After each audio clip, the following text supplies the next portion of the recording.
নেত্রী তাড়াতাড়ি সেরে উঠুক, তাড়াতাড়ি সুস্থ হোক।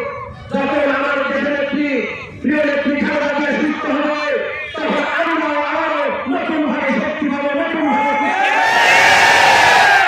এই দেশে গণতন্ত্র রক্ষার আতঙ্ক প্রহরী বাংলাদেশ জাতীয়তাবাদী দলের আফাসিন দেশের নেত্রী অবশ্যই আমাদের মাঝে আমাদের মাঝে আবার ফিরিয়ে দেবে, আন্দোলনের নেতৃত্ব দেবে। যাই হোক, আমি এখন বক্তব্য দীর্ঘ করবো না, যেহেতু এটা রাস্তা, সবাই অনেক মানুষের চলাচলের সমস্যা হতে পারে।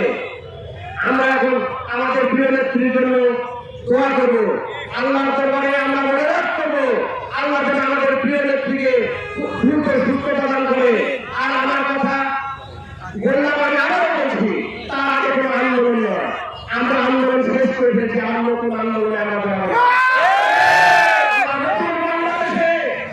এই বাংলাদেশে আপনাদের দাবি থাকতেই পারে, এই বাংলাদেশে আপনার দল